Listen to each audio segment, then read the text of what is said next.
All my dear students, in the previous class we have discussed about the extraction of metals from ores. ನಾವು study ಮಾಡಿದ್ವಿ. ಅದರಲ್ಲಿ important ಮೆಥಡ್ಸ್ಗಳು ಅಂತ ನಾವು ನೋಡೋದಾದರೆ concentration of ores, oxidation of ores, reduction of ores ಮತ್ತು refining of ores. Refining of ಓರ್ಸಲ್ಲಿ distillation, liquation, electrolysis, ಆಮೇಲೆ zone of refining, vapour phase refining ಮತ್ತು ಕ್ರೊಮ್ಯಾಟೋಗ್ರಫಿ ಎಲ್ಲ ಸ್ಟಡಿ ಮಾಡಿ. ಅದರಲ್ಲಿ ಭಾಳ ಇಂಪಾರ್ಟೆಂಟ್ ಅಂತ ಹೇಳಿದ್ರೆ ಈ zone of refining. Zone of refining ಅಂತ ಒಂದು ಮೆಥಡನ್ನು ನಾವು ಯಾವ್ದು ಅಪ್ಲೈ ಮಾಡ್ತೀವಪ್ಪ ಅಂದರೆ ಈ ಸೆಮಿ ಕಂಡಕ್ಟರ್ಸನ್ನು ರಿಫೈನಿಂಗ್ ಮಾಡಲಿಕ್ಕೆ ನಾವು ಬಳಸ್ತಕ್ಕಂಥ ಮೆಥಡು ಝೋನ್ ಆಫ್ ರಿಫೈನಿಂಗು. ಅದನ್ನು ಬಿಟ್ಟರೆ ಈ ವೇಪರ್ ಫೇಸ್ ರಿಫೈನಿಂಗ್ ಅಂತ ನೋಡೋದಾದರೆ ಮಾನ್ಸ್ ಪ್ರೋಸೆಸ್ಸು ಮತ್ತು ವ್ಯಾನ್ ಆರ್ಕಲ್ ಪ್ರೋಸೆಸ್ ಅಂತ ಬರುತ್ತೆ. ಈ ಮಾನ್ಸ್ ಪ್ರೋಸೆಸ್ ಅಂತ ಹೇಳಿದ್ರೆ ಮಾನ್ಸ್ ಪ್ರೋಸೆಸ್ಸಿಂದ we are going to refining the ನಿಕ್ಕಲ್ನ ರಿಫೈನ್ ಮಾಡೋದಕ್ಕೆ ಯಾವ ಪ್ರೋಸೆಸ್ಸನ್ನು ಬಳಸ್ತೀವಿ ಅಂತ ಹೇಳಿದ್ರೆ ಅದು ಮಾನ್ಸ್ ಪ್ರೋಸೆಸ್ ಅಂತ ಹೇಳಬೇಕಾಗತ್ತೆ. ಅದೇ ರೀತಿ ಜರ್ಕೋನಿಯಮ್ನ ರಿಫೈನ್ ಮಾಡಲಿಕ್ಕೆ ಯಾವುದಪ್ಪ ಅಂತ ಹೇಳಿದ್ರೆ ವ್ಯಾನ್ ಆರ್ಕಲ್ ಪ್ರೋಸೆಸ್ ಅಂತ ಕೂಡ ನಾವು ನೋಡಬೇಕಾಗತ್ತೆ. ಓಕೆ, ಅದಾಗಿದ್ದರೆ ಸೊ ಇನ್ನೊಂದು ಕಾನ್ಸೆಪ್ಟ್ ಉಳ್ಕೊಂಡ್ಬಿಟ್ಟಿದ್ದು ಎಲ್ಲಿಂಗಮ್ಸ್ ಡಯಾಗ್ರಾಮ್ ಅನ್ನೋ ಡಯಾಗ್ರಾಮ್ ಬರುತ್ತೆ. ಏನು what is the use of Ellingham's diagram? ಈ ಡಯಾಗ್ರಾಮ್ ಅಲ್ಲಿದೆಯಲ್ಲ, ಎಲ್ಲಿಂಗಮ್ಸ್ ಡಯಾಗ್ರಾಮ್ ಉದ್ದೇಶ ಏನಪ್ಪ ಇದು ಅಂತ ಹೇಳಿದ್ರೆ ಟೆಂಪ್ರೇಚರ್ ವರ್ಸಸ್ ಇಲ್ಲಿ ಡೆಲ್ಟಾ ಜಿ ನಾಟ್ ಅಂತ ಕರೀತೀವಿ. ಡೆಲ್ಟಾ ಜಿ ನಾಟ್ ಅಂತ ಹೇಳಿದ್ರೆ ಇದು ಜಿ ಅಂತ ಹೇಳಿದ್ರೆ ಫ್ರೀ ಎನರ್ಜಿ. ಎಂಥ ಫ್ರೀ ಎನರ್ಜಿ ಬಂದಿದ್ದು ಗಿಬ್ಸ್ ಫ್ರೀ ಎನರ್ಜಿ ಅಂತ ಕರಿತೀವಿ. ಸೊ ಈ ಗ್ರಾಫನ್ನು ಪ್ಲಾಟ್ ಮಾಡೋದು ಹೇಗಪ್ಪ ಅಂತ ಹೇಳಿದ್ರೆ this graph is plotted against temperature versus standard free energy change ಅಂತ ಕರಿತೀವಿ. ಫ್ರೀ ಎನರ್ಜಿನ ಜಿಯಿಂದ ಡಿನೋಟ್ ಮಾಡ್ತೀವಿ. ಆ ಸ್ಟ್ಯಾಂಡರ್ಡ್ ಅಂತ ಹೇಳಿದ್ರೆ ಡೆಲ್ಟಾ ಬರುತ್ತೆ, ಚೇಂಜ್ ಅಂತ ಹೇಳಿದ್ರೆ ಡೆಲ್ಟಾ ಜಿ ನಾಟ್ ಅಂತ ಕೂಡ ಹೇಳ್ತಾ ಹೋಗ್ತೀವಿ. ಏನಿದೆ ಗ್ರಾಫ್ ಅಂತ ಹೇಳಿ ಹೇಳ್ತಾರೆ ನೋಡಿ. ಇಲ್ಲಿ ಈ ಮೆಟಲ್ ಆಕ್ಸೈಡ್ಸ್ಗಳನ್ನ ರೆಪ್ರೆಸೆಂಟ್ ಮಾಡಲಿಕ್ಕೆ ಒಂದು ಗ್ರಾಫ್ ಇದೆ. ಇದ್ರ ಮೇಲೆ ಏನು ಕ್ವಶನ್ಸ್ ಕೇಳ್ತಾರಪ್ಪ ಅಂತ ಹೇಳಿದ್ರೆ according to Ellingham's diagram carbon and carbon monoxide which one is the better reducing agent ಅಂತ ಕೇಳ್ತಾರೆ. ಎಲ್ಲಿಂಗಮ್ಸ್ ಡಯಾಗ್ರಾಮ್ನ ಇಟ್ಕೊಂಡು ಕಾರ್ಬನ್ ಮಾನಾಕ್ಸೈಡ್ ಮತ್ತು ಕಾರ್ಬನ್ನಲ್ಲಿ ಯಾವುದು ಬೆಟರ್ ರೆಡ್ಯೂಸಿಂಗ್ ಏಜೆಂಟ್ ಅಂತ ಕ್ವಶನ್ ಕೇಳಿದಾಗ ನೆನಪಲ್ಲಿ ಇಟ್ಕೊಂಡ್ಬಿಟ್ಟು ನಾವು ಹೇಳ್ತೀನಿ. ಇಲ್ಲಿ ನೋಡಿ, ಇಲ್ಲೇ ತೋರಿಸ್ಬಿಡ್ತಾರೆ ನೋಡಿ. ಇಲ್ಲಿ ಕಾರ್ಬನ್ ಡೈಆಕ್ಸೈಡ್ ಕೂಡ ಬಂದಿದೆ, ಇಲ್ಲಿ ಕಾರ್ಬನ್ ಮಾನಾಕ್ಸೈಡ್ ಬಂದಿದೆ. ಈ ಸ್ಟ್ರೈಟ್ ಬಂದರೆ ಕಾರ್ಬನ್ ಅನ್ಕೊಂಡ್ಬಿಡೋಣ. ಕಾರ್ಬನ್ ಮತ್ತು ಕಾರ್ಬನ್ ಮಾನಾಕ್ಸೈಡಲ್ಲಿ which one is the better reducing agent ಅಂತ ಹೇಳಿದಾಗ ಅಟ್ ಲೋ ಟೆಂಪರೇಚರಲ್ಲಿ carbon monoxide is the better reducing agent. At higher ಟೆಂಪರೇಚರಲ್ಲಿ ಕೋಕ್ ಅಂತ ಹೇಳಿದ್ರೆ ಕಾರ್ಬನ್. ಹಾಗಾಗಿ ಇವೆರಡೂ ಕಂಪೇರ್ ಮಾಡಿದಾಗ ಎರಡೂ ಕೂಡ ಬೆಟರ್ ರೆಡ್ಯೂಸಿಂಗ್ ಏಜೆಂಟೇ. ಆದರೆ there should be depending upon the temperature. So low ಟೆಂಪರೇಚರಲ್ಲಿ carbon monoxide better reducing agent ಆಗಿರುತ್ತೆ. ಹೈ ಟೆಂಪರೇಚರಲ್ಲಿ ಕೋಕ್ ಅಂದರೂ ಕೂಡ ಒಂದೇ, ಕಾರ್ಬನ್ ಅಂದರೂ ಕೂಡ ಒಂದೇ. ಸೊ ಆ ರೀತಿ ಕ್ವಶನ್ಸನ್ನು ಕೇಳ್ತಾರೆ. ಆ ಕ್ವಶನ್ಸ್ ಕೇಳಿದಾಗ ನಾವೇನು ಮಾಡಬೇಕಾಗತ್ತಪ್ಪ ಅಂತಂದರೆ ಒಂದು ಎಲ್ಲಿಂಗಮ್ಸ್ ಡಯಾಗ್ರಾಮ್ನ ಡ್ರಾ ಮಾಡಿಬಿಟ್ಟು ಒಂದು ವರ್ಷ ಕೇಳಿದ್ದಾರೆ with the help of the Ellingham's diagram CO&C carbon monoxide carbon which one is the better reducing agent ಅಂತ ಕೇಳಿದಾಗ ಎರಡೂ ಬರಿಬೋದು, ತಪ್ಪೇನಾಗಲ್ಲ. ಸೊ ಕಾರ್ಬನ್ ಮಾನಾಕ್ಸೈಡು ಮತ್ತು ಕಾರ್ಬನ್ ಅಂತ ಹೇಳಿದಾಗ ಐ ಥಿಂಕ್ ಎರಡು ಕಂಪೇರ್ ಮಾಡಿದ್ರೆ carbon monoxide is better reducing agent. ಯಾಕೆಂದರೆ ಲೋ ಟೆಂಪರೇಚರ್ಗಳು ಕೂಡ ಅವ್ರು ಆಪ್ರೇಟ್ ಆಗ್ತಾರೆ. ಬಟ್ ಹೈಯರ್ ಟೆಂಪರೇಚರ್ ಮಾತ್ರ ಕೋಕ್ ಆಪ್ರೇಟ್ ಆಗಿರೋದ್ರಿಂದ ಕೋಕ್ ಬೆಟರ್ ರೆಡ್ಯೂಸಿಂಗ್ ಏಜೆಂಟ್ ಯಾವ ಕಂಡೀಷನಲ್ಲಿ ಅಂತ ಹೇಳಿದ್ರೆ at high temperature. Carbon monoxide is the better reducing agent at low temperatures. So ಹಾಗಾಗಿ ಎರಡೂ ಕೂಡ ಒಳ್ಳೆ. ಅದರಲ್ಲಿ ಯಾವುದು ಬನ್ನಿ ಅಂದರೆ CO, carbon monoxide is the better reducing agent ಅಂತ ಕಂಪೇರ್ ಟು ಕೋಕ್ ಅಂತ ಹೇಳ್ಬೇಕಾಗುತ್ತೆ. ಅವಾಗ ಎಲ್ಲಿಂಗಮ್ಸ್ ಡಯಾಗ್ರಾಮ್ ಬರೀಬೇಕು. But what are the features of Ellingham's diagram? ಖಂಡಿತವಾಗಲೂ ನಿಮಗೆ ಎಕ್ಸಾಮಲ್ಲಿ ಎಲ್ಲಿಂಗಮ್ಸ್ ಡಯಾಗ್ರಾಮ್ ಎಕ್ಸ್ಪ್ಲೇನ್ ಮಾಡಿ ಅಂತ ಅವ್ರು ಕೇಳಲ್ಲ. ಅವ್ರೇನು ಮಾಡ್ತಾರಪ್ಪ ಅಂತ ಹೇಳಿದ್ರೆ ಫೀಚರ್ಸ್ ಹೇಳ್ತಾರೆ. ಎಲ್ಲಿಂಗಮ್ಸ್ ಡಯಾಗ್ರಾಮಲ್ಲಿ ಸಖತ್ತು ಮೆಟಲ್ ಆಕ್ಸೈಡ್ಸ್ಗಳು ಬಂದಿದೆ ನೋಡಿ. ಈ ಕೆಲವೊಂದು ತೋರಿಸುವ ಟೆಂಪರೇಚರ್ 0 ಇಂದ ಮೇಲೆ ಬಂದಿದ್ದಾವೆ. ಈ ಯಾವ 0 ಇಂದ ಮೇಲೆ ಸ್ಲೋಪ್ ಅಪ್ವರ್ಡ್ಸ್ ಇದೆ, ಇವೆಲ್ಲದೂ ಕೂಡ ಅನ್ಸ್ಟೇಬಲ್ ಅಂತ ಕರಿತಾ ಹೋಗ್ತೀವಿ. ಈ mercuric oxide, silver oxide, zinc oxide, iron oxide, ಆಮೇಲೆ carbon dioxide, magnesium oxide, aluminium oxide, carbon oxide. So full negative slope ಬಂದಿರೋದು ಕಾರ್ಬನ್ ಆಕ್ಸೈಡ್ ನೋಡಿ. ಕಾರ್ಬನ್ ಮಾನಾಕ್ಸೈಡ್ಗೆ ಫುಲ್ ನೆಗೆಟಿವ್ ಸ್ಲೋಪ್ ಬಂದಿದೆ. ಯಾಕೆಂದರೆ ಲೋ ಟೆಂಪರೇಚರ್ ನೋಡಿ, ಟೆಂಪರೇಚರ್ ಕೆಳಗೆ ಬರ್ತಾ ಇದೆ. ಹಾಗಾಗಿ ಡೌನ್ವರ್ಡ್ ಸ್ಲೋಪು ಕೆಳಗಡೆ ಬಂದಿದೆ, ಮೇಲೆ ಹೋಗಿಲ್ಲ. ಸೊ ಈ ಪಾಯಿಂಟ್ಸ್ ಏನು ಹೇಳ್ತಾರೆ? ಮೊದಲನೇ ಪಾಯಿಂಟ್ ತೊಗೊಂಬಿಡಿ ಫೀಚರ್ಸ್ ಹೇಳುವಾಗ, these are the graph that indicates the variation of standard free energy change as a function of temperature for the formation of oxides, chlorides or sulfides of various elements ಅಂತ ಹೇಳ್ತೀವಿ. ಏನಪ್ಪ ಅಂತ ಹೇಳಿದ್ರೆ, so this graph ಏನಕ್ಕೆ use ಆಗುತ್ತಪ್ಪ ಅಂತ ಹೇಳಿದ್ರೆ helpful for the representation of the metal oxides, ಆಮೇಲೆ metal chlorides ಮತ್ತು ಮೆಟಲ್ ಸಲ್ಫೇಟ್ಸ್ ಫಾರ್ಮೇಷನ್ ಮಾಡಲಿಕ್ಕೆ ಈ ಗ್ರಾಫ್ ಹೆಲ್ಪ್ಫುಲ್ ಆಗುತ್ತೆ.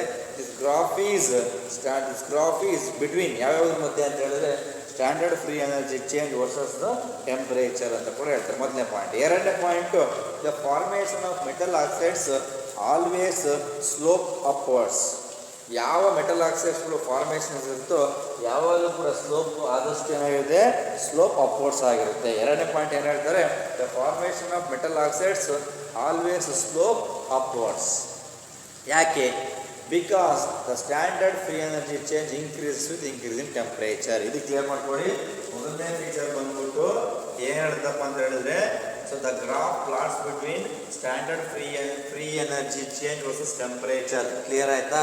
So this graph helpful for the formation representated by the formation of ಕ್ಲೋರೈಡ್ಸನ್ನು ಕೂಡ ಹೇಳ್ಕೋಬೋದು, ಫಾರ್ಮೇಷನ್ ಆಫ್ ಆಕ್ಸೈಡ್ಸ್ ಮತ್ತು ಸಲ್ಫೈಡ್ಸನ್ನು ಹೇಳಲಿಕ್ಕೆ ಈ ಗ್ರಾಫ್ ಹೆಲ್ಪ್ ಮಾಡುತ್ತೆ. ಎರಡನೇ ಪಾಯಿಂಟ್ ಏನಪ್ಪ ಅಂದರೆ, this graph always indicates or shows the upward slope. Upward slope ತೋರಿಸುತ್ತೆ. ಯಾಕೆ ಅಂತ ಹೇಳಿದ್ರೆ standard free energy increases with increase in temperature.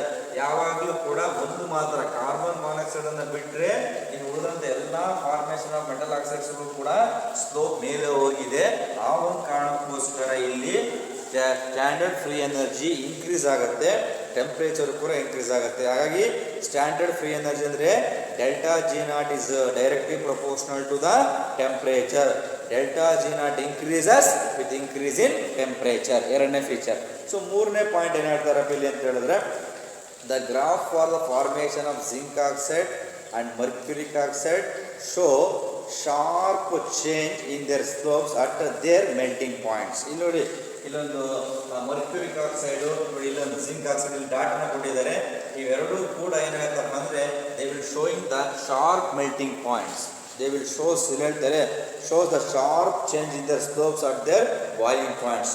ಅವುಗಳ ಬಾಯ್ಲಿಂಗ್ ಪಾಯಿಂಟ್ಸ್ ಆಧಾರದ ಮೇಲೆ ಶಾರ್ಪ್ ಪಾಯಿಂಟ್ಸನ್ನು ನೋಟ್ ಮಾಡ್ತವೆ ಅಂತ ಹೇಳ್ತಾರೆ. ಇಲ್ಲಿ ನೋಡಿ, ಜನರಲ್ ಏನಂತಾರೆ ಪಾಯಿಂಟ್ಸ್ ಅಂದರೆ, the graph for the formation of zinc oxide and HGO ಅಂದರೆ mercuric oxide show sharp change in their slopes at their boiling points.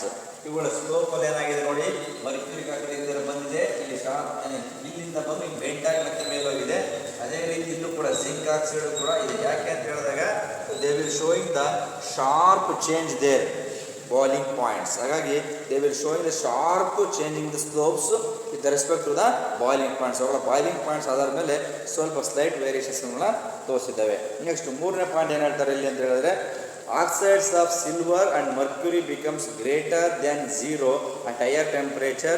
Hence, at high temperature, these metal oxides become unstable. ನೋಡಿ, ಏನೇನು point ಹೇಳ್ತಾರೆ ಅಂದರೆ, oxides of mercury and silver ಝೀರೋಗಿನ ಮೇಲೆ ಹೋಗಿರೋದ್ರಿಂದ so these two oxides are unstable ಅಂತ ಕರೀತಾರೆ. These two oxides are unstable. ಏನಿದೆಯಲ್ಲ ಝೀರೋದ ಕೆಳಗಡೆ ಬರೋದ್ರಿಂದ ಕೂಡ ನೆಗೆಟಿವ್ನ ಸೈನ್ ಇಂಡಿಕೇಟ್ ಮಾಡುತ್ತೆ. ಈ ಝೀರೋಯಿಂದ ಮೇಲೆ ಹೋಗಿರೋದ್ರಿಂದ ಕೂಡ ಅನ್ಸ್ಟೇಬಲ್. ಹಾಗಾಗಿ oxides of mercury and oxides of silver are the ಏನಂತಿದೆ, ಅನ್ಸ್ಟೇಬಲ್ ಆಗಿರ್ತವೆ. ಓಕೆ, ನೆಕ್ಸ್ಟ್ ಪಾಯಿಂಟ್ ಏನಿದೆ, at a given temperature and pressure a metal can reduce and oxides of any other metals appearing above it in the Ellingham's diagram. ಒಂದು ನೆನ್ಪಿಟ್ಬಿಡ್ಬೋದು, very very important point. ಯಾವ metal oxide Ellingham's ಡಯಾಗ್ರಾಮ್ಸಿನ ಮೇಲ್ಭಾಗದಲ್ಲಿದೆಯೋ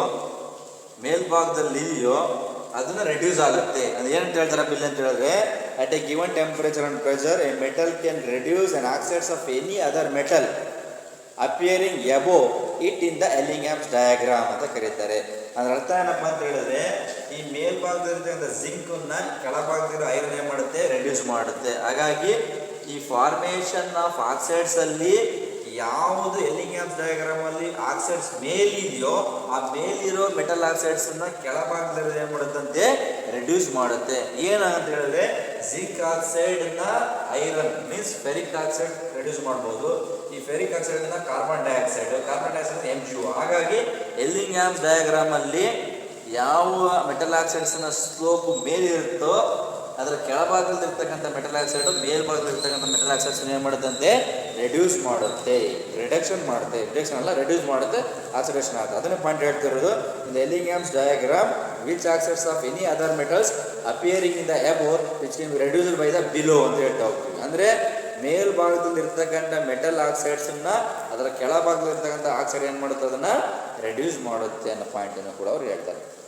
ಇನ್ನೊಂದು point ಇದೆ, the formation of carbon monoxide shows negative slope. ನೋಡ್ಕೊಳ್ಳಿ, ಇರ್ತಕ್ಕಂಥ ಎಲ್ಲ metal ಆಕ್ಸೈಡ್ಸ್ಗಳಲ್ಲಿ ಫಾರ್ಮೇಷನ್ ಆಫ್ ಕಾರ್ಬನ್ ಮಾನಾಕ್ಸೈಡ್ ಏನು ಮಾಡುತ್ತೆ, ಇದು ನೆಗೆಟಿವ್ ಸ್ಲೋಪನ್ನು ತೋರಿಸುತ್ತೆ. ಯಾಕೆ? ಬಿಕಾಸ್ ಡೆಲ್ಟಾ ಜಿನ decreases with increase in temperature. ಇವೆರಡು point very very important.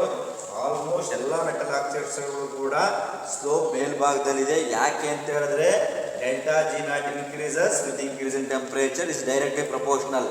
But only one special condition ಅಂತ ಬಂದಾಗ this carbon monoxide shows the negative slope. Because ಇಲ್ಲೇನಾಯ್ತಪ್ಪ ಅಂತ ಹೇಳಿದಾಗ ಒಂದು ನೆನ್ಪಿಟ್ಕೊಳ್ಳಿ, ಇದು ಕೆಳಗಡೆ ಬಂದಿದೆ ಅಂತ ಅರ್ಥ. ಅಂದ್ರೆ ಏನಾಗ್ತಪ್ಪ ಜನರಲ್ ಆಗಿ ಅಂತ ಹೇಳಿದಾಗ ಡೆಲ್ಟಾ ಜಿ ನಾಟ್ ಡಿಕ್ರೀಸ್ ಆಗುತ್ತೆ, ಟೆಂಪ್ರೇಚರು ಇನ್ಕ್ರೀಸ್ ಆಗುತ್ತೆ. ಟೆಂಪ್ರೇಚರ್ ಇನ್ಕ್ರೀಸ್ ಆದರೆ ಸ್ಲೋಪ್ ಎಲ್ಲ ಮೇಲ್ ತೋರಿಸ್ತವೆ. ಕಾರ್ಬನ್ ಮಾನಾಕ್ಸೈಡ್ ಕೆಳಗೆ ತೋರಿಸಿದ ಅರ್ಥನಿಗೆ delta G naught temperature increase ಇರುತ್ತೆ, but delta G naught decreases with increase in temperature. ಇವಿಷ್ಟು ಕೂಡ important features of the Ellingham's diagram. ಇಷ್ಟರಲ್ಲಿ ಎಲ್ಲ ಪಾಯಿಂಟ್ಸ್ ಕೂಡ ಎಷ್ಟು ಇಟ್ಕೊಂಡ್ರೆ ಸಾಕು. ನನ್ನ ಪ್ರಕಾರ 3 ಪಾಯಿಂಟ್ಸ್ ಸಾಕು. ಯಾವುದಪ್ಪ ಅಂತ ಹೇಳಿದ್ರೆ ಎಲ್ಲಿಂಗ್ಹ್ಯಾಮ್ಸ್ ಡಯಾಗ್ರಾಮ್ ಅಂತ ಹೇಳಿದ್ರೆ this diagram helpful for the formation of this diagram which is used for the representation of formation of oxides, chlorides and sulfides. ಈ ಡಯಾಗ್ರಾಮ್ ಏನು ಬಳಸ್ತೀವಪ್ಪ ಅಂತ ಹೇಳಿದ್ರೆ ಆಕ್ಸೈಡ್ಸ್, ಕ್ಲೋರೈಡ್ಸ್ ಮತ್ತು ಸಲ್ಫೈಡ್ಸ್ ಫಾರ್ಮೇಷನ್ ಆಗೋದು ತೋರಿಸೋದಕ್ಕೆ ಎಲ್ಲಿಂಗ್ಹ್ಯಾಮ್ಸ್ ಡಯಾಗ್ರಾಮ್ ಬಳಸ್ತೀವಿ. ಕ್ಲಿಯರ್?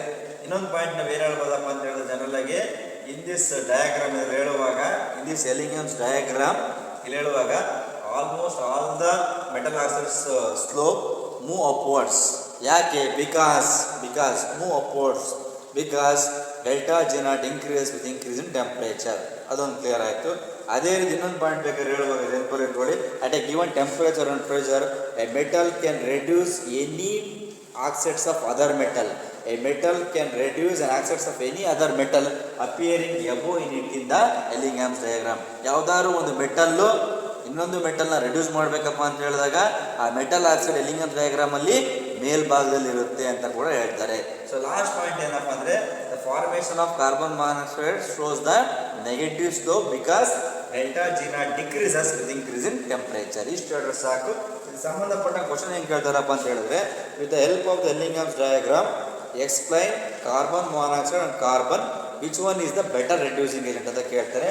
ಅದನ್ನ ಹೇಳಕ್ಕೆ ಬೇರೆ ಏನಿಲ್ಲ, ಸಿಂಪಲ್ ಆಗಿ ಈ ರೀತಿ ಬರ್ಕೊಂಡ್ಬಿಡಿ. ಒಂದೇ ರೀತಿ ಬರ್ಕೊಂಡ್ಬಿಟ್ಟು ಈ ಥರ ತೋರಿಸುತ್ತೆ ನೋಡಿ. ಇಲ್ಲಿ ತೋರಿಸುವಾಗ ಸೊ ಒಂದು ಸ್ಲೋಪಲ್ಲಿ ನೋಡ್ಕೊಳ್ಳಿ, ಈ ಥರ ಒಂದು ಬರುತ್ತೆ, ಈ ರೀತಿ ಒಂದು ಜನರಲ್. So very clear.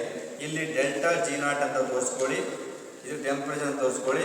ಇದು ಬೇಕಾದ್ರೆ ಧಾರಾಳ CO carbon monoxide is called as the 2C+O2 is called as the 2CO2. ನೋಡಿ ಈ ರೀತಿ ಇದೆ. ಇದು ನೆಗೆಟಿವ್ ಸ್ಲೋಪ್ ಬರುತ್ತೆ, ಇದೊಂದು ಕಡೆ ಪಾಸಿಟಿವ್ ಸ್ಲೋಪ್ ಬರುತ್ತೆ. ಸೊ ಅವಾಗ ನೀವೇನು ವರಿ ಮಾಡಬೇಡಿ. Carbon monoxide is A better reducing agent ಯಾವಾಗ ಅಟ್ ಲೋ ಟೆಂಪರೇಚರ್. ನೆನ್ಪಿಟ್ಕೊಳ್ಳಿ, CO is a good reducing agent ಯಾವಾಗ ಅಟ್ ಲೋ ಟೆಂಪರೇಚರ್. ಕಾರ್ಬನ್ ಇಲ್ಲಿ C ಇದೆಯಲ್ಲ, this carbon is a good reducing agent at high temperature. ಇವೆರಡು case ತಗೊಳ್ಳಿ. ಆಗಿದ್ರೆ over all ತಗೊಂಡ್ರೆ ಯಾವುದಪ್ಪ ಅಂದರೆ carbon monoxide is A better reducing agent. ಇಷ್ಟು ಹೇಳಿದ್ರೆ ಸಾಕು, ಬೇರೆ ಏನು ಬೇಡ. ಜನರಲ್ ಆಗಿ 2 ಮಾರ್ಕ್ಸ್ ಕೇಳಿದ್ರಿಂದ ಒಂದು ಸ್ಮಾಲ್ ಎಲ್ಲಿಂಗ್ಹ್ಯಾಮ್ಸ್ ಡಯಾಗ್ರಾಮ್ ಬರ್ಕೊಳ್ಳಿ. ಕಾರ್ಬನ್ ಮಾನಾಕ್ಸೈಡ್ ನೆಗೆಟಿವ್ ಸ್ಲೋಪ್ ತೋರಿಸ್ತಾನೆ, ಡೆಲ್ಟಾ ಜಿ ನಾಟ್ ಏನಾಗುತ್ತೆ ಡಿಕ್ರೀಸ್ ಆಗುತ್ತೆ. ಹಾಗೆ ಕಾರ್ಬನ್ ಮಾನಾಕ್ಸೈಡು ಒಳ್ಳೆ ರಿಯೇಜೆಂಟ್. ಎಂಥ reagent? Carbon monoxide is A better reducing agent at low temperature. ಕಡಿಮೆ ಟೆಂಪರೇಚರ್ಲಿ ಅದು better reducing agent. Higher temperature ಅನ್ನೋ ಕಂಡೀಷನ್ ಬಂದಾಗ ಒಂದು ನೆನಪಲ್ಲಿಟ್ಕೊಳ್ಳಿ, ಹೈಯರ್ ಟೆಂಪರೇಚರ್ ಅಂತ ಬಂದಾಗ carbon means coke is the better reducing agent ಅಂತ ಕೂಡ ಕರಿತಾ ಹೋಗ್ತೀವಿ. ಇಷ್ಟು ನೆನ್ಪಿಟ್ಕೊಂಡ್ರೆ ಇಲ್ಲಿಗೆ ಎಲ್ಲಿಂಗ್ಹ್ಯಾಮ್ಸ್ ಡಯಾಗ್ರಾಮ್ ಕಂಪ್ಲೀಟ್ ಆಯಿತು. ಸೊ ಎಲ್ಲಿಂಗ್ಹ್ಯಾಮ್ಸ್ ಡಯಾಗ್ರಾಮ್ ಕಂಪ್ಲೀಟ್ ಆಗಿದ್ರೆ ಇದನ್ನು ರನ್ ಮಾಡ್ತೀನಿ. ನೆಕ್ಸ್ಟ್ ಕಾನ್ಸೆಪ್ಟ್ ಇದು ಯಾವುದಕ್ಕೆ ಬರ್ದಿದ್ದೀನಪ್ಪ ಅಂದರೆ ಇದು ಅಲ್ಯೂಮಿನಿಯಂ ಬರುತ್ತೆ. ಫಸ್ಟ್ ಈ ಡಯಾಗ್ರಾಮ್ ಬರುತ್ತೆ. ಸೊ ಇಷ್ಟು ಕೂಡ ನಾನು ಡಿಸ್ಕಸ್ ಮಾಡಿದ್ದೀನಪ್ಪ ಅಂತ ಹೇಳಿದ್ರೆ ಎಲ್ಲಿಂಗ್ಹ್ಯಾಮ್ಸ್ ಡಯಾಗ್ರಾಮನ್ನು ನಾವು ಇಲ್ಲಿಗೆ ಡಿಸ್ಕಸ್ ಮಾಡಿ. So will move on to the next important concept ಅಂದರೆ ಎಕ್ಸ್ಟ್ರಾಕ್ಷನ್ ಆಫ್ ಐರನ್. ಐರನ್ನ ಯಾವ ರೀತಿ ಎಕ್ಸ್ಟ್ರಾಕ್ಷನ್ ಮಾಡ್ತೀವಿ, ಅದರ ಯಾವ ರೀತಿ ಸ್ಟೆಪ್ಸ್ಗಳು ಬರ್ತವೆ ಅಂತ. ಐರನ್ ಎಕ್ಸ್ಟ್ರಾಕ್ಷನ್ ಮಾಡುವಾಗ ಒಂದು ಡಯಾಗ್ರಾಮ್ ಕೂಡ ಇದೆ. ಅದು ಡಯಾಗ್ರಾಮ್ಸ್ ಇಂದು ಕೂಡ ಇತ್ತು ಕೇಳಿಲ್ಲ. ಆ ಡಯಾಗ್ರಾಮ್ ನಾವು ಕಪ್ ಆ್ಯಂಡ್ ಕೋನ್ ಶೇಪ್ ಅಂತ ಕೂಡ ಹೇಳ್ತೀವಿ. ಆ ಡಯಾಗ್ರಾಮ್ಸ್ ಈ ರೀತಿ ಜನರ ಬರೋದು. ಡಯಾಗ್ರಾಮ್ಸಲ್ಲಿ ಜಸ್ಟ್ ಈ ಥರ ಹಿಂಗೆ ತೊಗೊಂಡು, ಸೊ ಈ ರೀತಿ ಔಟ್ಲೆಟ್ಸನ್ನು ತೊಗೊಂಡು ಜನರಲ್ಲಾಗಿ ಈ ರೀತಿ ಎಲ್ಲ ನಾವು ಬರಿತಾ ಹೋಗ್ತೀವಿ. ಎಲ್ಲಿಂಗ್ಹ್ಯಾಮ್ಸ್ ಡಯಾಗ್ರಾಮ್ಸಲ್ಲಿ ಈ ಥರ ಬರುತ್ತೆ ಅಂದರೆ ಅದನ್ನು ಮತ್ತೆ ನೋಡಿ ಈ ಥರ ತೋರಿಸ್ತಾ ಇದೆ. ಇಸ್ ರೆಪ್ರೆಸೆಂಟೇಷನ್ ಮಾತ್ರ ನಾನು ತೋರಿಸ್ತಾ ಹೋಗ್ತೀನಿ. ಈ ಥರ ಬ್ರಿಕ್ಸ್ಗಳನ್ನೆಲ್ಲ ಹ್ಯಾಡ್ ಮಾಡ್ಕೊಂಡು ಸೊ ಇದನ್ನು ಜನರಲಾಗಿ ಈ ಥರ ಇಲ್ಲಿಂದ ಈ ಥರ ಜಾಯಿನ್ ಮಾಡಿಕೊಂಡು ಈ ಥರ ಇದೆ ಕನ್ಸ್ಟ್ರಕ್ಟ್ ಮಾಡ್ಕೊಂಡು ಈ ಥರ ಇದೆ ಜನರಲಾಗಿ ನಿಮ್ಗೆ ರೆಪ್ರೆಸೆಂಟೇಷನ್ ಅಷ್ಟೇ ನಾನು ತೋರಿಸಿದ್ದಾನಲ್ಲ. ಓಕೆ, ಸೊ ಇದಕ್ಕೆ ನಾವೇಂತ ಕರಿತೀವಿ ಬರೋದನ್ನ ಕಪ್ ಆ್ಯಂಡ್ ಕೋನ್ ಶೇಪ್ ಅಂತ ಕೂಡ ನಾವು ಕರಿತಾ ಹೋಗಿ ಜನರಲಾಗಿ ಹೇಳುವಾಗ ಇದನ್ನು ಬ್ಲಾಸ್ಟ್ ಫರ್ನೇಸ್ ಮೆಥಡ್ ಅಂತ ಕೂಡ ಹೇಳ್ತೀವಿ. So extraction of iron by blast furnace method, blast furnace method ಅಂತ. ಸೊ ನೆಕ್ಸ್ಟ್ ಕಾನ್ಸೆಪ್ಟ್ ಬಂದ್ಬಿಟ್ಟು ಈ ಥರ ರೆಪ್ರೆಸೆಂಟೇಷನ್ ಇರುತ್ತೆ. ಆ ರೆಪ್ರೆಸೆಂಟೇಷನ್ನ ನೀವು ಸ್ವಲ್ಪ ಫಾಲೋ ಅಪ್ ಮಾಡ್ಕೊಳ್ಳಿ. ಇಲ್ಲಿ ತನಕ ಇದ್ರಲ್ಲಿ ಏನು ಕ್ವಶನ್ಸ್ ಕೇಳ್ತಾರಪ್ಪ ಅಂತ ಹೇಳಿದ್ರೆ draw a neat label diagram for blast furnace method ಅಂತ ಖಂಡಿತವಾಗ್ಲೂ ಕೇಳೋದ. ಸೊ ಅದು how do extract iron from hematite ore with help of the blast furnace method write the chemical equation ಅಂತ ಕೇಳ್ತಾರೆ. ಸೊ ಹಾಗಾಗಿ ಇಲ್ಲಿ ಒಂದು 3 ರಿಯಾಕ್ಷನ್ ಬರುತ್ತೆ. ಒಂದು zone of combustion, zone of reduction ಮತ್ತು ಝೋನ್ ಆಫ್ ಸ್ಲ್ಯಾಗ್ ಫಾರ್ಮೇಷನ್ ಅಂತ ಬರುತ್ತೆ. ಈ 3 ರಿಯಾಕ್ಷನ್ 3 ಮಾರ್ಕ್ಸ್ ಬರೋದು ಸಾಕು. ಸೊ ಹಾಗಾಗಿ ಇಲ್ಲಿ ನಾವು ಹೇಳಿದಾಗ ಸೊ ನೆಕ್ಸ್ಟ್ ಕಾನ್ಸೆಪ್ಟ್ ಬಂದ್ಬಿಟ್ಟು ಎಕ್ಸ್ಟ್ರಾಕ್ಷನ್ ಆಫ್ ಐರನ್ ನಾವು ಮಾಡೋಣ. ಎಕ್ಸ್ಟ್ರಾಕ್ಷನ್ ಆಫ್ ಐರನ್ ಅಂತ ನಾನು ಬರಿತಾ ಇದ್ದೀನಿ. ಎಕ್ಸ್ಟ್ರಾಕ್ಷನ್ ಆಫ್ ಐರನ್ ಬರೆಯುವಾಗ ಐರನ್ನಿನ ಓರ್ ಯಾವುದಪ್ಪ ಅಂತ ಹೇಳಿದ್ರೆ ಐರನ್ನಿನ ಓರ್ ಬಂದ್ಬಿಟ್ಟು hematite is the ore of iron. ಅದು ಬಂದ್ಬಿಟ್ಟು Fe2O3 ಅಂತ ಬರುತ್ತೆ. ಅಲ್ಲಿ XS2 NH2 ಅಂತ ಹೇಳ್ತಿದ್ದಾರಲ್ಲ, Fe2 hematite is the ore of ಯಾವುದಕ್ಕಿಂತ ಹೇಳುವಾಗ ಐರನ್ ಅಂತ ಹೇಳ್ತಾ ಇರ್ತೀವಿ. ಸೊ ಇಲ್ಲಿ ಏನು ಕ್ವಶನ್ಸ್ ಕೇಳ್ತಾರೆ ಅಂತ ಹೇಳಿದ್ರೆ ಇದನ್ನು ಎಕ್ಸ್ಪ್ಲೇನ್ ಮಾಡಲಿಕ್ಕೆ ಸೊ ಒಂದು ನೀಟಾಗಿರ್ತಕ್ಕಂಥ ಡಯಾಗ್ರಾಮ್ ಕೂಡ ಇದೆ. ಅದನ್ನು ಕಪ್ ಆ್ಯಂಡ್ ಕೋನ್ ಶೇಪ್ ಅಂತ ಕೂಡ ನಾವು ಹೇಳ್ತಾ ಹೋಗ್ತೀವಿ, ಬ್ಲಾಸ್ಟ್ ಫರ್ನೇಸ್ ಮೆಥಡ್ ಅಂತ ಕೂಡ ಹೇಳ್ತೀವಿ. ಸೊ ಖಂಡಿತವಾಗಲೂ ಎಂದೂ ಕೂಡ ಆನ್ಲೈನ್ ಎಕ್ಸಾಮಲ್ಲಿ ಕೇಳಿಲ್ಲ. ಸೊ ಪ್ರಿಪೇಟ್ರಲ್ಲಿ ಕ್ವಶನ್ಸ್ ಕೇಳಿದ್ದಾರೆ, ಆದರೆ ಹೇಳಲೇಬೇಕು, ಬಿಡಂಗಿಲ್ಲ. CET ಬರ್ತಾ ಹೋಗ್ತಿಲ್ಲ ಜನರಾಗಿ. ಏನು ಕ್ವಶನ್ಸ್ ಕೇಳ್ತಿದ್ರ ಮೇಲೆ ಅಂತ ಹೇಳಿದ್ರೆ explain the extraction of iron from hematite ore from the blast furnace method write a suitable chemical reaction with conditions ಅಂತ ಕೇಳ್ತಾರೆ. ಸೊ ಹಾಗಾಗಿ ಈ ಕಂಡೀಷನ್ಸ್ಗಳು ಕೇಳೋದ್ರಿಂದ ಇದರಲ್ಲಿ 3 ಥರ ರಿಯಾಕ್ಷನ್ಸ್ ಬರ್ತವೆ. ಅದನ್ನು ನಾನು ಕ್ಲಿಯರ್ ಮಾಡ್ಬಿಡ್ತೀನಿ. First one is called zone of combustion ಅಂತ ಬರುತ್ತೆ. First one is called as zone of combustion ಅಂತ ಬರುತ್ತೆ. ಬಟ್ ಈ ಝೋನ್ ಆಫ್ ಕಂಬಷನ್ಸ್ ಏನಾಗುತ್ತಪ್ಪ ಅಂತ ಹೇಳಿದ್ರೆ ವೆರಿ ಕ್ಲಿಯರ್, ಝೋನ್ ಆಫ್ ಕಂಬಸ್ಟೇಬಲ್ ಅಂತ ಹೇಳ್ತೀವಿ. ಇಲ್ಲಿ ಒಂದು ನೆನ್ಪಿಟ್ಕೊಳ್ಳಿ, ಐರನ್ ಎಕ್ಸ್ಟ್ರಾಕ್ಟ್ ಮಾಡುವಾಗ ಮೇಯ್ನಾಗಿ ಏನು ಮಾಡ್ತಾರಪ್ಪ ಅಂತ ಹೇಳಿದ್ರೆ 2 ಸೂಟಬಲ್ ಸಬ್ಸ್ಟೆನ್ಸ್ ತಗೊಳ್ತಾರೆ. ಒಂದು ಕೋಕು ಮತ್ತು ಲೈಮ್ ಸ್ಟೋನ್ ಅಂತ ಕರೀತಾರೆ. ಇದನ್ನು ಕೂಡ ಟೋಮರ್ಸ್ ಕೇಳೋ ಚಾನ್ಸ್ ಇರುತ್ತೆ. ಯಾಕೆಂದರೆ ಇಲ್ಲಿ ಸಿಲೆಬಸ್ ಜಾಸ್ತಿ ಇದೆ. ಕೇಳ್ತಕ್ಕಂಥ weightage of marks only for 4 mark ಇದೆ. ಒಂದು 1 ಮಾರ್ಕಿಗೆ ಕೇಳ್ತಾರೆ, ಇನ್ನೊಂದು 3 ಮಾರ್ಕ್ಸಿಗೆ ಕೇಳ್ತಾರೆ. ಸೊ ಹಾಗಾಗಿ ವೇಟೇಜ್ ಕಡಿಮೆ ಇದೆ, ಸಿಲೆಬಸ್ ಜಾಸ್ತಿ ಇದೆ. ಸೊ ಹಾಗೆ ನೆನಪಲ್ಲಿ ಇಟ್ಕೊಳ್ಳಿ. ಅವಾಗಲೇ ಹೇಳ್ತೀನಿ, ಕೋಕ್ ಅನ್ನೋದು ರೆಡ್ಯೂಸಿಂಗ್ ಏಜೆಂಟು, ಲೈಮ್ ಸ್ಟೋನ್ ಅಂತ ಹೇಳಿದ್ರೆ CaCO3 is called as the flux ಅಂತ ಕರೀತಾರೆ. ಹಾಗಾಗಿ ಮೇಜರಾಗಿ ಇಲ್ಲಿ ಐರನ್ ಎಕ್ಸ್ಟ್ರಾಕ್ಟ್ ಮಾಡುವಾಗ ಎಮಟೈಟ್ ಓರಿಂದ ನಾವು ಒಂದು ಫ್ಲಕ್ಸು ಮತ್ತೊಂದು ರೆಡ್ಯೂಸಿಂಗ್ ಏಜೆಂಟನ್ನು ಬಳಸ್ತೀವಿ. ರೆಡ್ಯೂಸಿಂಗ್ ಏಜೆಂಟ್ ಬಂದ್ಬಿಟ್ಟು ಕೋಕ್ ಆಗಿರುತ್ತೆ. ಫ್ಲಕ್ಸ್ ಬಂದ್ಬಿಟ್ಟು CaCO3 ಕ್ಯಾಲ್ಶಿಯಂ ಕಾರ್ಬನೇಟ್ ಅನ್ನು CaO ಕೂಡ ಕನ್ವರ್ಟ್ ಆಗುತ್ತೆ. ಸೊ ಹಾಗಾಗಿ ಝೋನ್ ಆಫ್ ಕಂಬಷನ್ ಅಂತ ಹೇಳಿದಾಗ ಅದೊಂದು ಟೆಂಪ್ರೇಚರ್ ಕೂಡ ಮೆನ್ಷನ್ ಮಾಡ್ತಾರೆ. ಇಲ್ಲಿ ಟೆಂಪ್ರೇಚರು ಸೆಲ್ಸಿಯಸ್ ಆದರೆ 1500 ಡಿಗ್ರಿ ಸೆಲ್ಸಿಯಸ್ ಬರುತ್ತೆ. ಕೆಲ್ವಿನ್ ಅಂದರೆ 1773 ಅಂತ ಹೇಳ್ತಾರೆ. ಇಲ್ಲಿ 1773 ಕೆಲ್ವಿನ್ ಅಂತ ಕೂಡ ಅದನ್ನು ಮೆನ್ಷನ್ ಮಾಡಿದ್ದಾರೆ ಟೆಕ್ಸ್ಟ್ ಬುಕ್ಕಲ್ಲಿ. ಮೊದಲನೇ ಪಾಯಿಂಟ್ ಏನಾಗುತ್ತೆ ಝೋನ್ ಆಫ್ ಕಂಬಷನ್ ಅಂತ ಗೊತ್ತಾರೆ. ಕಂಬಷನ್ ಅಂದರೆ ಏನಾದರೂ ಬರ್ನ್ ಆಗ್ತಕ್ಕಂಥದ್ದು. Coke burns in air to give a carbon dioxide ಅಂತ ಹೇಳ್ತಾರೆ. ಸೊ ಫಸ್ಟ್ನೇ ಸ್ಟೆಪ್ಪಲ್ಲಿ ಈ ಝೋನ್ ಆಫ್ ಕಂಬಷನ್ಸಲ್ಲಿ ಕೋಕ್ ನೆನ್ಪಿಟ್ಕೊಳ್ಳಿ. ಕೋಕ್ ಅಂತ ಹೇಳಿದ್ರು ಒಂದೇ, ಅಥವಾ ಕಾರ್ಬನ್ ಅಂದರೂ ಕೂಡ ಒಂದೇ, ಕನ್ಫ್ಯೂಸ್ ಆಗಬಾರ್ದು. ಕೋಕ್ ಅಂದರೂ ಕೂಡ ಒಂದೇ, ಕಾರ್ಬನ್ ಅಂದರೂ ಕೂಡ ಒಂದೇ. ಫಾರ್ಮುಲಾ ಬಂದ್ಬಿಟ್ಟು C. This C burns in air ಅಂದರೆ O2.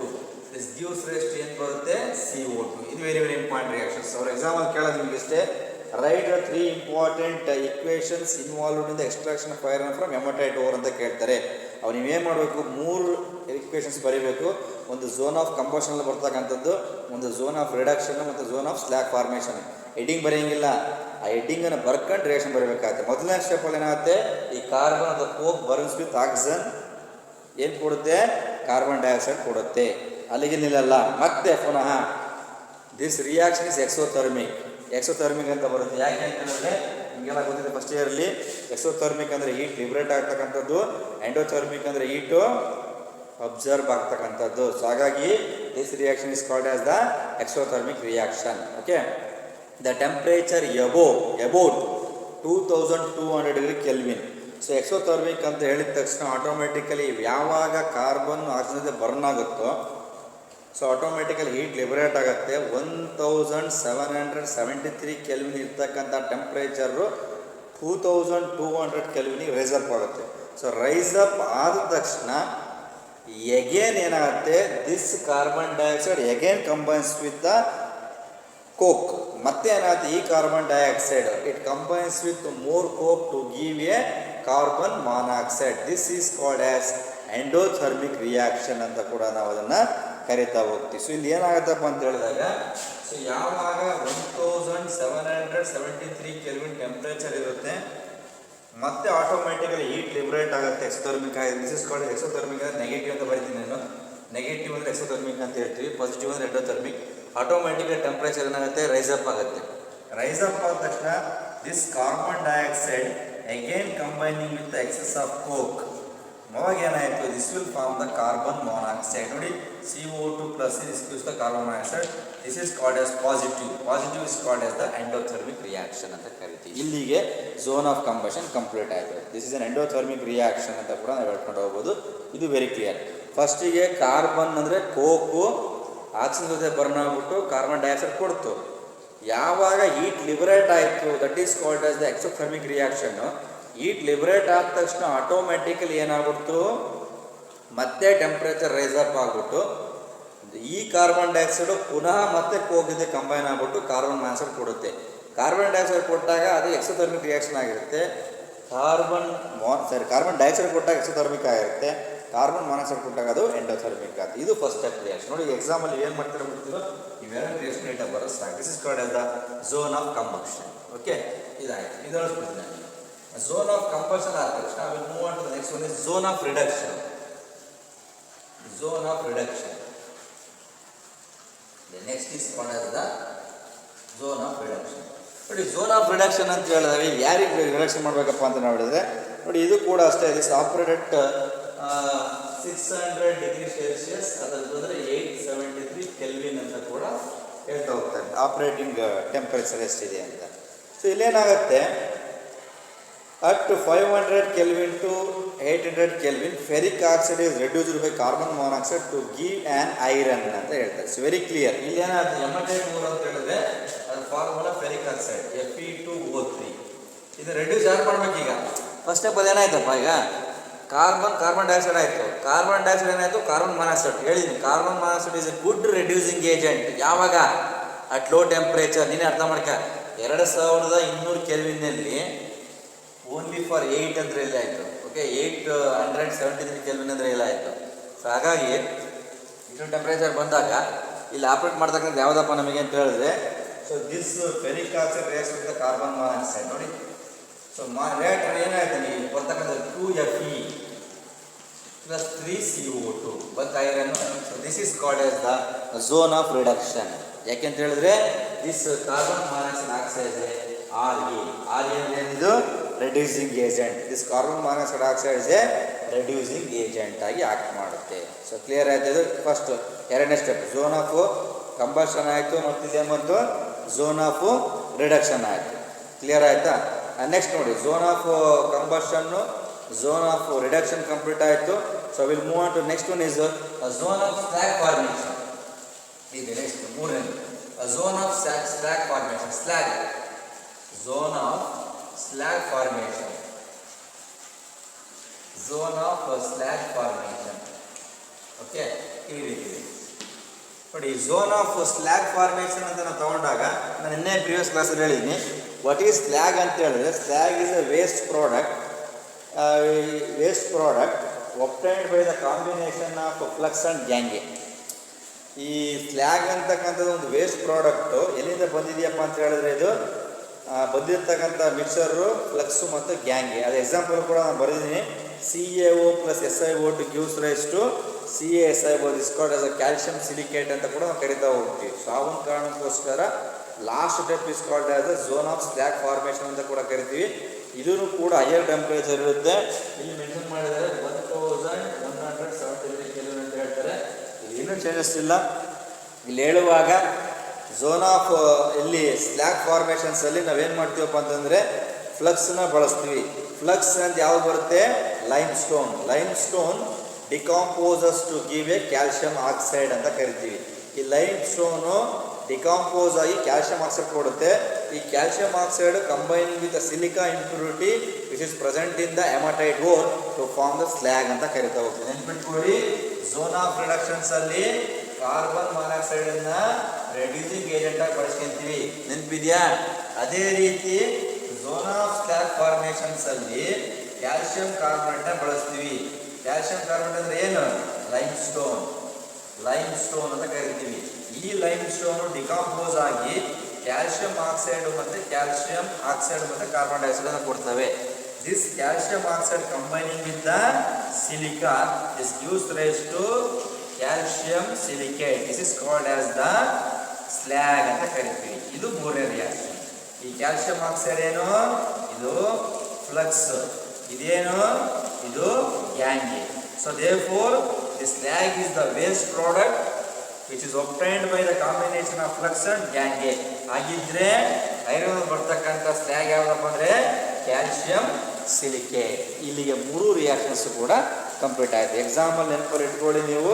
ಎಕ್ಸಾಮಲ್ಲಿ ತಾವು ಬರಿಬೇಕಾಯ್ತು ಏನಪ್ಪ ಅಂತ ಹೇಳಿದ್ರೆ 3 ರಿಯಾಕ್ಷನ್ ಇಂಪಾರ್ಟೆಂಟು. ಒಂದು ಯಾವುದಪ್ಪ ಅಂದರೆ ಝೋನ್ ಆಫ್ ಕಂಬಷನ್. ನೆನ್ಪಿಟ್ಕೊಂಬಿಡಿ, ಝೋನ್ ಆಫ್ ಕಂಬಷನ್ ಅಂತ ಹೇಳಿ ಏನು ಬರುತ್ತೆ? C+O2 gives rise to CO2. It is exothermic reaction. ಅದೇ ರೀತಿ CO2 + C gives rise to 2CO. This is called as the endothermic reaction. Complete ಆಯಿತು. ಎರಡನೇ ಸ್ಟೆಪ್ ಏನು ಮಾಡ್ತೀಯಾ? ಝೋನ್ ಆಫ್ ರಿಡಕ್ಷನ್ಗೆ ಬರ್ತೀಯಾ. ಟೆಂಪ್ರೇಚರ್ ಬಿಡ್ಬೇಕಾರೆ ನೆನಪಿದ್ರೆ ಬರೀರಿ, ಇಲ್ಲಾಂದ್ರೆ ಹೆಡ್ಡಿಂಗ್ ಬರೀ ಸಾಕು. ಝೋನ್ ಆಫ್ ರಿಡಕ್ಷನ್ ಅಂತ ಬರ್ಕೊಂಡು ಏನು ಬರಬೇಕೀಗ? ಕಾರ್ಬನ್ ಮಾನಾಕ್ಸೈಡ್ ಬರಬೇಕು. ನಿನಗೇನು ಬೇಕೀಗ? ಝೋನ್ ಆಫ್ ರಿಡಕ್ಷನ್ಸಲ್ಲಿ Fe2O3 ಬೇಕು. Fe2O3 ಅಂತ ಹೇಳಿದ್ರೆ hematite. This Fe2O3 combining with ಯಾವ್ದು ಕಂಬೈನ್ ಆಗಬೇಕು ಜನರಲ್ಲಾಗಿ ಅಂದರೆ carbon monoxide. Fe2O3 plus CO 3CO use to 2CO 2Fe plus 3CO2 ಅಂತ ಬರುತ್ತೆ. Here carbon monoxide oxide reducing agent ಅಂತ ಕೂಡ ನಾವು ಕರಿತಾ ಹೋಗ್ತೀವಿ. ಓಕೆ, ಇದೊಂದು ಪಾಯಿಂಟ್ ನೋಡ್ಕೊಳ್ಳಿ.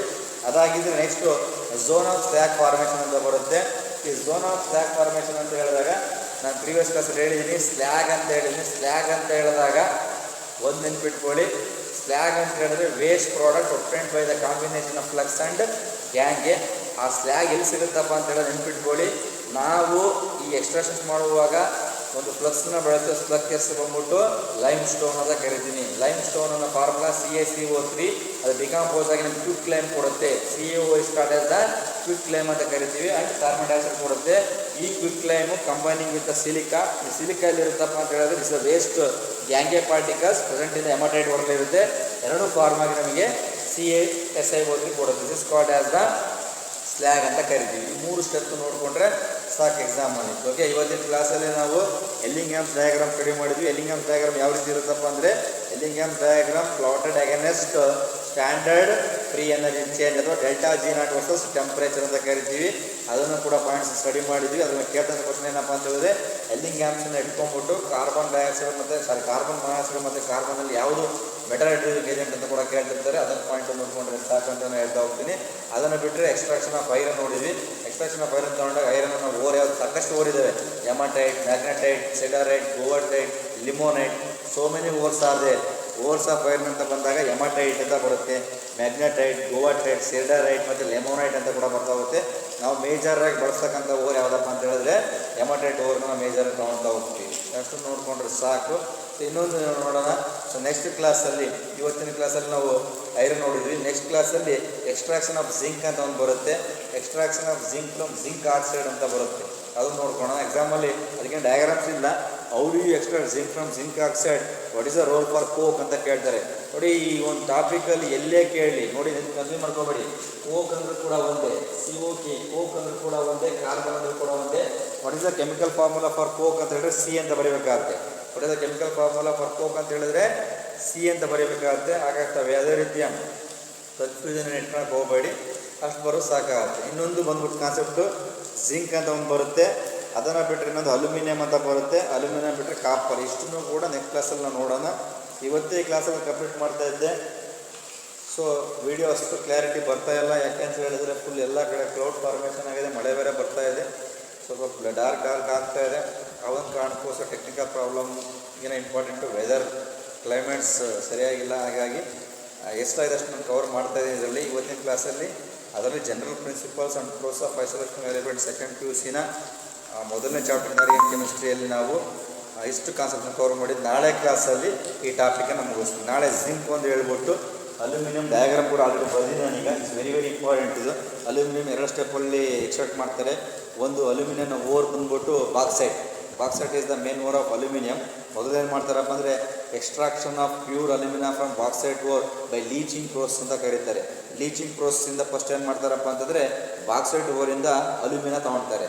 ಬಾಕ್ಸೈಟ್ ಓರ್ ಅಂತ ಬಂದಾಗ Al2O3 2H2O Al2O3 3H2O ಬರುತ್ತೆ ನಮಗೆ.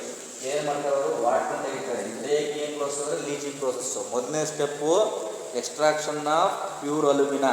ಎಕ್ಸ್ಟ್ರಾಕ್ಷನ್ ಆಫ್ ಅಲ್ಯೂಮಿನಾ ಅಂತ ಅಲ್ಯೂಮಿನಾ ಫಾರ್ಮುಲಾ ಬಂದ್ಬಿಟ್ಟು Al2O3. ಇದು ಬಾಕ್ಸೈಟು. ಮೊದಲನೇ ಸ್ಟೆಪ್ಪಲ್ಲಿ ಬಾಕ್ಸೈಟಿಂದ ಅಲ್ಯೂಮಿನಾ ತೆಗಿತಾರೆ. ಆ ಪ್ರೋಸೆಸ್ಗೆ ಅಂತ ಕರೀತಾರೆ, ಅದನ್ನು ಲೀಚಿಂಗ್ ಪ್ರೋಸೆಸ್ ಅಂತ ಕರೀತಾರೆ. ಲೀಚಿಂಗ್ ಲೀಚಿಂಗ್ ಪ್ರೋಸೆಸ್ ಅಂತ ಕರೀತಾರೆ. ಅದಾದ ತಕ್ಷಣ leaching process pure alumina extract ಮಾಡೋಕೆ ಒಂದು ಮೆಥಡ್ ಇದೆ. It is called as HH process ಅಂತ ಕರೀತಾರೆ. ಆಲ್ ಹಾರ್ಲಾಟ್ ಪ್ರೋಸೆಸ್ ಅಂತ ಕೇಳ್ತಾರೆ. ಎಕ್ಸಾಮಲ್ ಕ್ವಶನ್ಸ್ ಹೆಂಗೆ ಕೇಳ್ತಾರಪ್ಪ ನಿಮಗೆ ಅಂತ ಹೇಳ್ಬಿಡ್ತೀನಿ. ಅಲ್ಯೂಮಿನಿಯಂನಲ್ಲಿ 2 ಚಾನ್ಸ್ ಇದೆ. Write the important steps involved in the extraction of pure alumina from bauxite ore by leaching process ಅಂತ ಕೇಳ್ತಾರೆ. ಆ ಬರೀ 3 ಸೆಂಟೆನ್ಸ್ ಬರೋದು ಸಾಕು. ಅದನ್ನು ಕೂಡ ನಾನು ಬರೆಸ್ತೀನಿ ಆ ಥರ. ಇಲ್ಲ ಅದನ್ನು ಕೇಳಿ ಇನ್ನೊಂದು ಥರ ಹೆಂಗೆ ಕೇಳ್ತಾರಪ್ಪ ಅಂದರೆ, so explain the extraction of pure aluminium from pure alumina by HH process ಒಂದು ಕೊಟ್ಬಿಟ್ಟು draw a neat label diagram ಅಂತ ಕೇಳ್ತಾರೆ. Write the cathodic and anodic reactions ಅಂತ ಕೂಡ ಕೇಳ್ತಾರೆ. ಸೊ ಹಾಗಾಗಿ ಇದಕ್ಕೆ ಸಂಬಂಧಪಟ್ಟಂಗೆ ಹಾಗಾಗಿ ಅಲ್ಯೂಮಿನಿಯಂನ ಎಕ್ಸ್ಟ್ರಾಕ್ಟ್ ಮಾಡ್ತಕ್ಕಂಥದ್ದು 2 ಸ್ಟೆಪ್ ಇದೆ. ಬಾಕ್ಸೈಟಿಂದ ಅಲ್ಯೂಮಿನಾ ಮಾಡ್ತಕ್ಕಂಥದ್ದು ಲೀಚಿಂಗ್ ಪ್ರೋಸೆಸ್ಸು. ಅಲ್ಯೂಮಿನಾಯಿಂದ ಪ್ಯೂರ್ ಅಲ್ಯೂಮಿನಿಯಂ ತೆಗಿತಕ್ಕಂಥದ್ದು ಆಲೋ ಹಾರ್ಲಾಟ್ ಪ್ರೋಸೆಸ್ಸು.